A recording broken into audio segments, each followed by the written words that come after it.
I got food. We're gonna watch some stuffs. Let's see. Ooh, 5 disturbing caving videos. 2019, YouTuber Connor Kelly posted a video of him exploring an abandoned McCoy gold mine in the Nevada desert. However, Wait, hold on. what was supposed to be nothing more than a fun adventure with his family quickly turned into a disturbing experience, one that would likely stay with the group for the rest of their lives.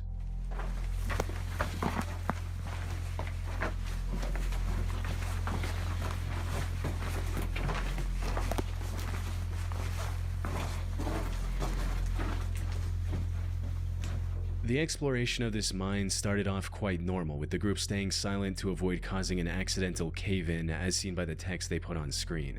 However, after about a minute and a half of walking treading louder? deeper into the mine, Connor noticed something strangely reflective on the path ahead.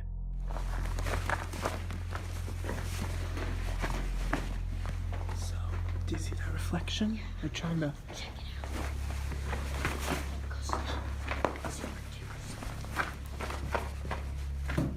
Oh. Oh, Jesus, What is that? Shoot. Oh. Is that like a fossil? Dead animal or human? Okay, wait, don't move, Wyatt. What they found reflecting back at them was a shoe, amongst many more, in a massive pile with random bones scattered throughout. What the? Bone right there. Actually, there's quite a few bones. Maybe call the cops. What made this pile even more odd was the sheer variety of shoes on display. Many of them were clearly very modern, while some were models that were released over 30 years ago. How could such a random assortment of shoes end up in an abandoned gold mine in the middle of nowhere? Things took an even darker turn when the group ventured further into the cave and found a bunch of bones, including a relatively intact spine. So this is water flow with... That's an animal. No. Wait. So we can't trust this. Yeah, don't step any closer. By this point, What? the group was growing increasingly unsettled by these disturbing discoveries, prompting them to leave the cave as quickly as possible.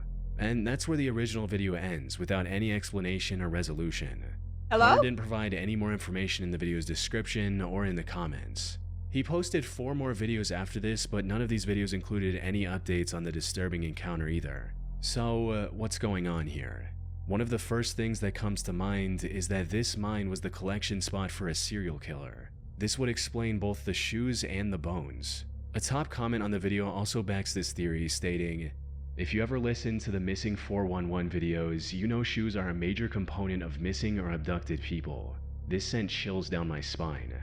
Which is true. A statistical analysis of the Missing 411 data shows that over 15% of the cases involve absent shoes. However, this theory isn't entirely likely. For starters, I couldn't find any news reports regarding this mysterious pile of shoes, which is odd since judging from the number of shoes, this supposed killer would have had hundreds of victims. If this pile had such a violent history, it probably wouldn't go unnoticed by the media. More importantly, many people on the internet agree that the bones in the video are not human. The group in the video reaches the same conclusion when looking at the bones for the first time. No, it looks like a cow or a horse. Way too big for a human.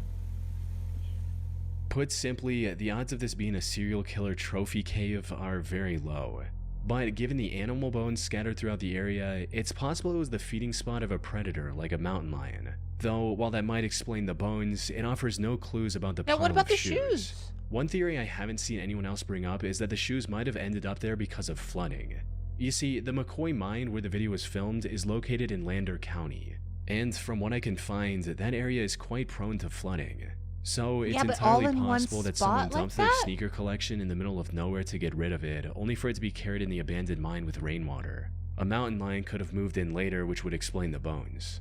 The only proof I have of this theory is that the ground in the deepest part of the mine is extremely wet and has water flow marks leading into it.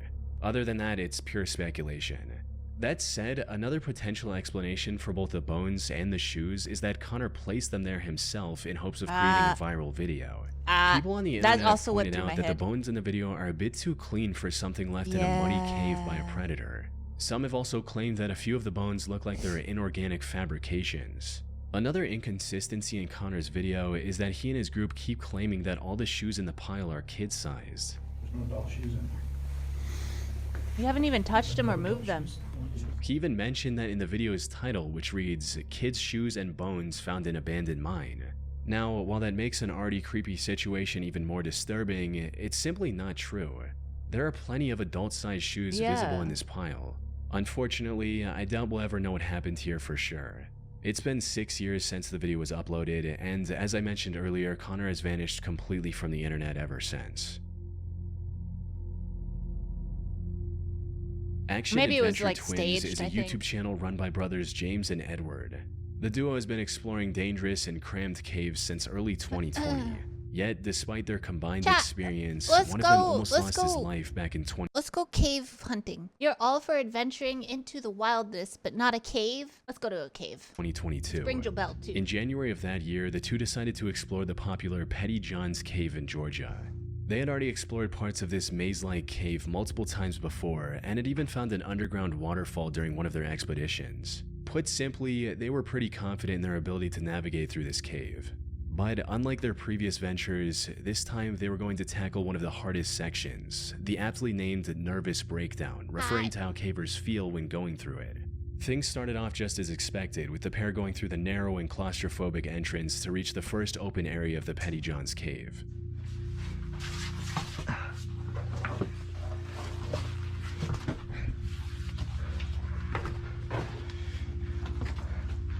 Whoa, entrance room.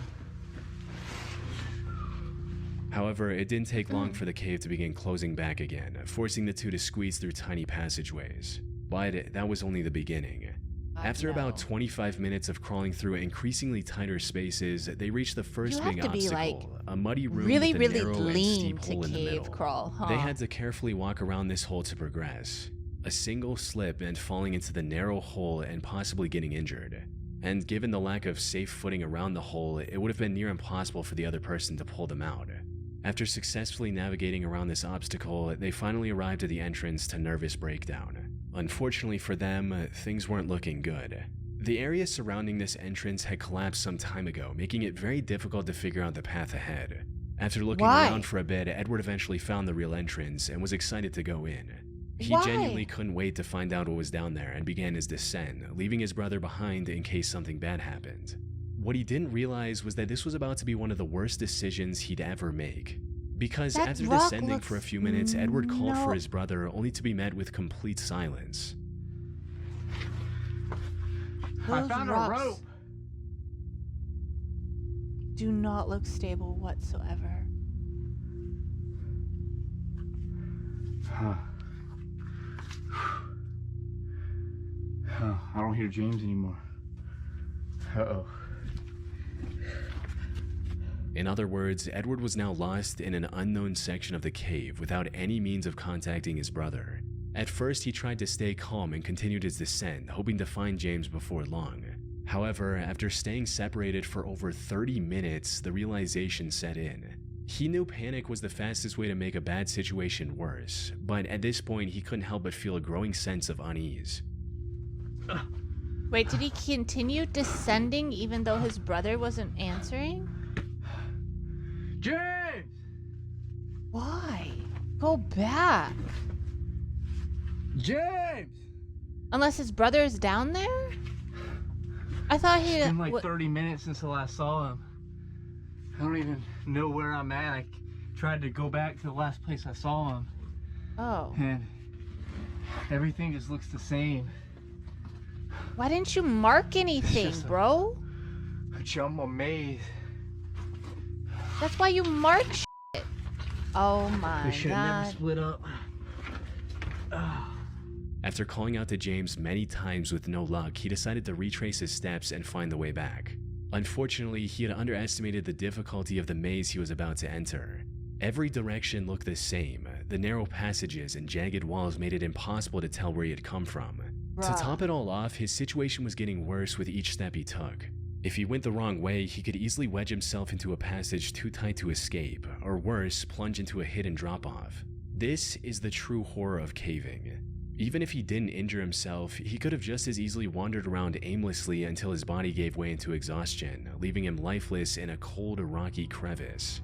The footage of him excitedly dropping into the nervous breakdown entrance would have ended with the camera recording his descent into confusion, fear, and eventually silence.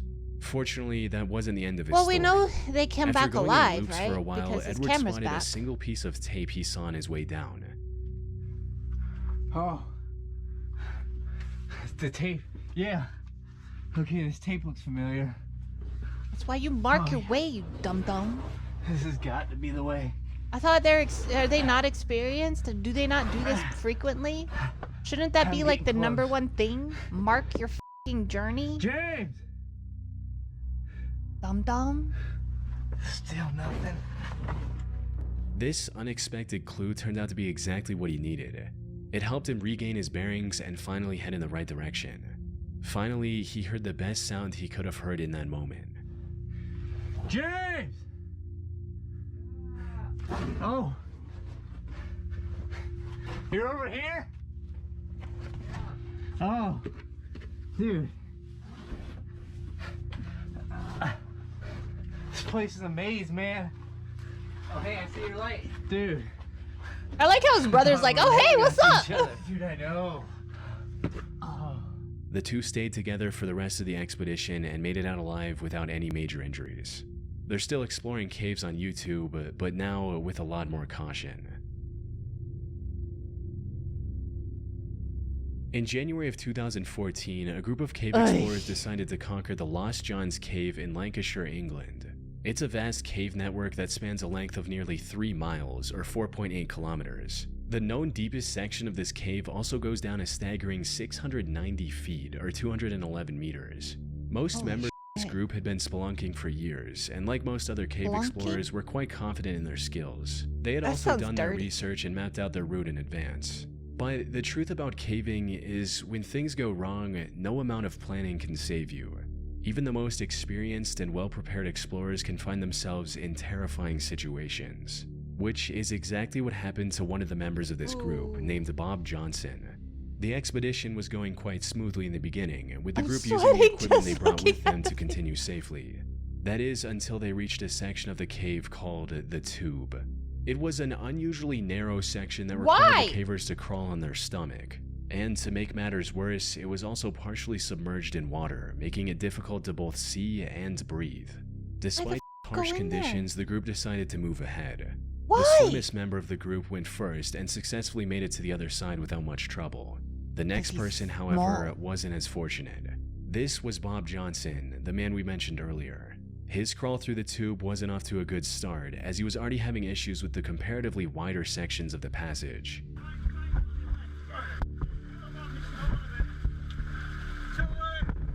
I'm too what? But no Sherlock. He then somehow managed to reach the tightest part of this treacherous section, but that's where his luck ran out. Brother. If you see something that small and you're a big dude, you don't go in. Are you stupid?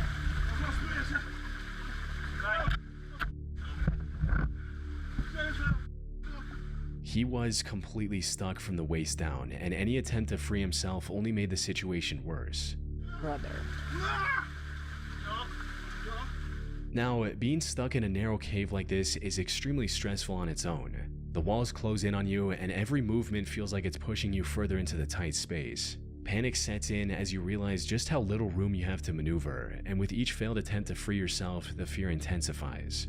Like But the as if moment you confined feel space wasn't enough to make his heart race, that Bob rocks now had to contend with something far more are about to terrifying, squish the you? rapidly flowing water. If you're Water makes struggling any getting through an caving area, venture why 10 the times keep worse. going? In a dry cave, even if you're stuck, you still have time to think and plan your escape.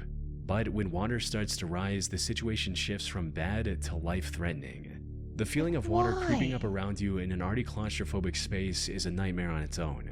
The real danger with water, however, is that you have mere minutes before drowning becomes a very real possibility. 'Cause now he Bob knew this plugged the hole, possibility all too well. so the water He is gave not his all going to free anywhere. himself. Unfortunately, the water was quickly filling up his suit, making it even more difficult to squeeze through. But when the situation seemed hopeless, one of the members had an idea that ended up saving Bob's life. Instead of pushing forward, the members behind him tried pulling him back, and Yeah, it that's worked. smart.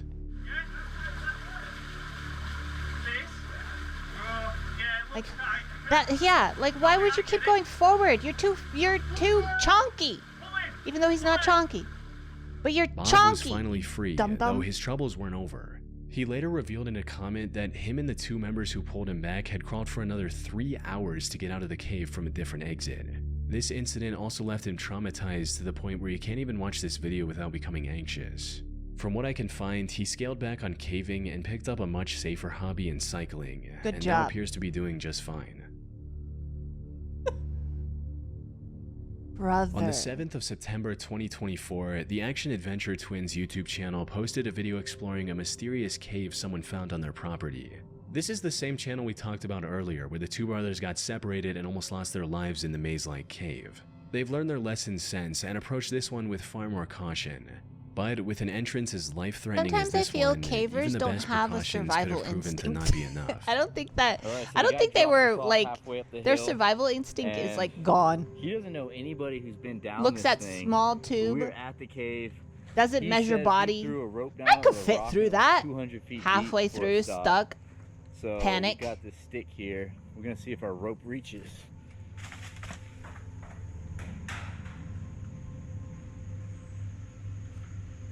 It's still. Oh, you were right. It kept going. This alone is enough to terrify most people, with one person stating, "This channel has given me a new fear about walking in the woods.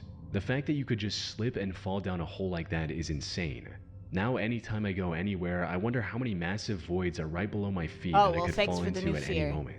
Thank you. But that didn't deter Now I'm Edward gonna and be James. Yo, They quickly secured that's what happened. Okay, so I was walking to go get food, and I walked across the parking lot. Right, it looked like a shallow layer of water. So I was like, okay, you know, I'm wearing boots. It's fine. I step on it, my foot sinks. It fucking sinks.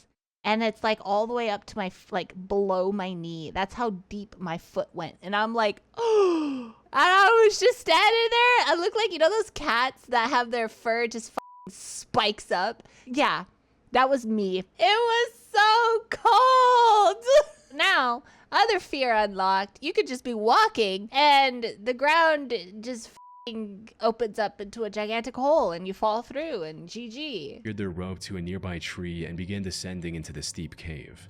What they found inside was nothing short of breathtaking.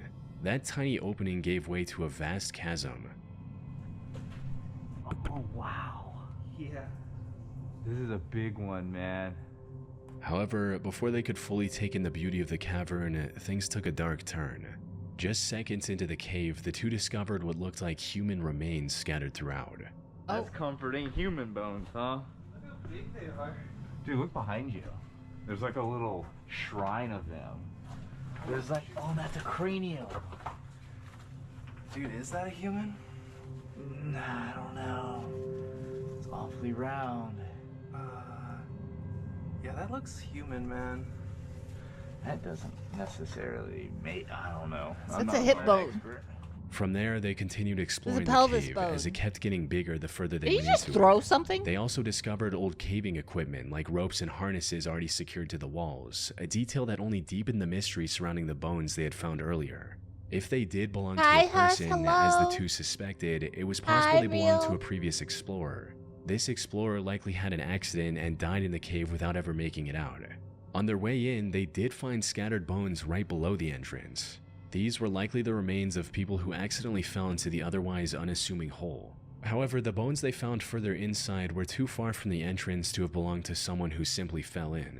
It's also possible that these remains belonged to the victim of a deranged killer. Someone who either had ended a person's life within the cave, or maybe threw the person into the hole and later dragged their body further into the cave. Some people, however, weren't convinced and accused the brothers of faking the whole thing. Especially since the way Edward and James handled some of these remains accused the brothers of faking Don't give in, guys. These YouTubers rig stuff up and get paid way too much money to defund YouTubers. Some pretty fake shit discovered human remains. Just keep exploring, not surprised, no mentioning contacting police. All videos are so badly faked. fake. You could tell by the way they talk. the whole thing, especially since the way Edward and James handled I mean, but if they're old bones, I wouldn't be like, oh my God, I gotta call 911. Now, if they were fresh, then yeah. some of these remains felt a bit too casual. That said, while YouTubers faking these finds to get a viral video isn't uncommon, this one turned out to be true. The video received several comments from experts confirming that these remains were indeed real and human, with one such person writing, "My girlfriend and I are watching from Canada. We're both paramedics, definitely a human femur and a human cranium. But this raised an even bigger question. When did the owner of these bones pass away? If they disappeared into the cave in the last few decades, this discovery could end up cracking an unsolved case." Yeah, true. I ended up contacting the action-adventure twins to see what they had to say or if they had made any police reports afterwards.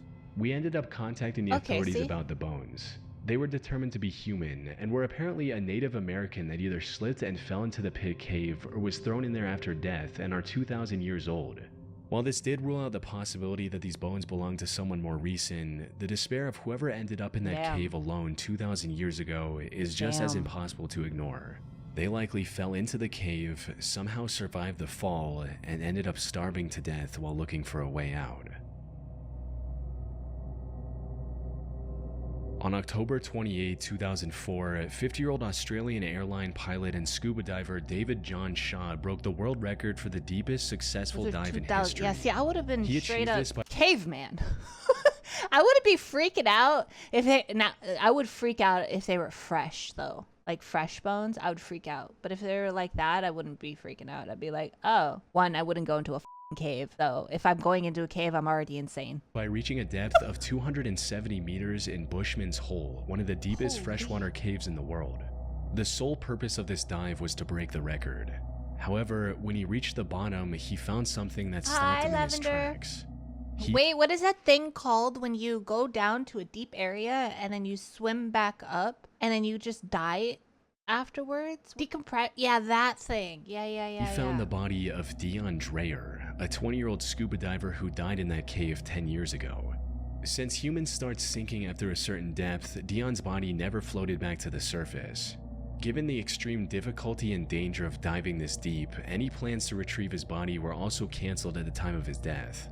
However, a plaque in his name was installed near the diving point of Bushman's Hole, which is how Dave knew what he was looking at. After staring at the body in shock for a few seconds, Dave immediately got closer and tried to retrieve Dion. Unfortunately, after a decade in the water, his tanks were firmly stuck in the mud. More importantly, Dave had already spent too much time at that depth. Staying any longer would have been fatal. So he decided to tie a line to Dion's body and return to the surface with the newfound information. It wasn't very steep, and when I saw the body over on to my left, I thought, oh, that's the end of going deep. So just tied my line to it, and by then I was, well, we won't discuss that. So I just left my line. The news of Dion's body being discovered spread quickly, eventually culminating in Dave talking to his parents and promising to retrieve it. Is it a diver's sickness? I think After that's what a it's couple called. months of preparation, the next dive was scheduled for January 8th, 2005. Unfortunately, Dave's heroic attempt to bring closure to Dion's parents ended in a catastrophe far worse than anyone could have imagined. Cave diving, aka underwater cave exploration, is far more dangerous than regular spelunking. The divers have to manage their oxygen levels at all times, avoid often sharp rock formations, and explore the cave system in a far darker environment because even the brightest flashlights aren't as effective underwater, all while making sure they don't get lost. Add in the immense pressure of 270 meters of water above, it becomes an almost insurmountable challenge, one that only a handful of people on the planet are capable of overcoming. So everything needed to be perfect for Dave's operation to succeed. He worked with police divers, the defense force, and medics to ensure everything went smoothly, and they planned the dive second by second. According to the plan, Dave would use the line he tied earlier to reach Dion's body. After cutting it loose and putting it in a special body bag, he would begin his descent. This descent would have taken around 12 hours to avoid decompression sickness.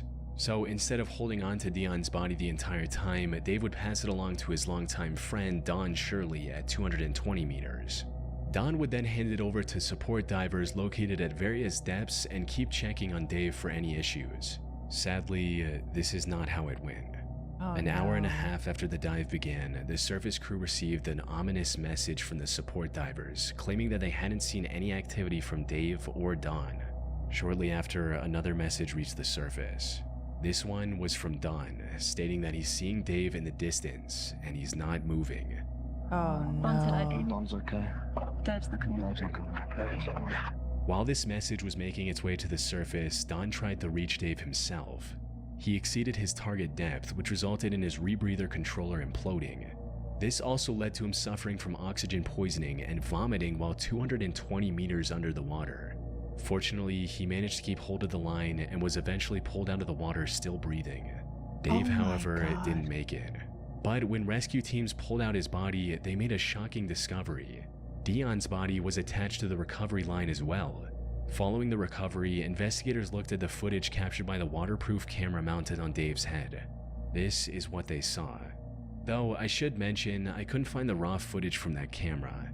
The only clip of it online is narrated by Don himself, Dave's best friend who we just talked about, who almost died trying to save his life. The footage shows Dave moving alongside the line to find Dion's body, and then trying to put it in the bag. Unfortunately, this is where the plan started falling apart. Dion's body was unexpectedly loose from the mud and was moving around uncontrollably. Dave tried to complete his mission despite this, only to end up getting tangled in the line. This line is just getting everywhere because this body is floating. It's not stuck. Everything's moving. Right, light gets caught on the line there. Move it out of the way. Still got a nice bright light. All this effort caused him to neglect his gauges, resulting in Dave feeling the effects of nitrogen narcosis, which include poor judgment, trouble concentrating, and reduced muscle and nerve function. Put simply, he lost everything he needed to survive at that depth. He tried to cut the tangled line, but the lack of coordination made it near impossible. As he was struggling to stay conscious, the last thing he saw was the terrifying view of Dion's lifeless face mask staring back at him. Shortly after this, Dave passed away.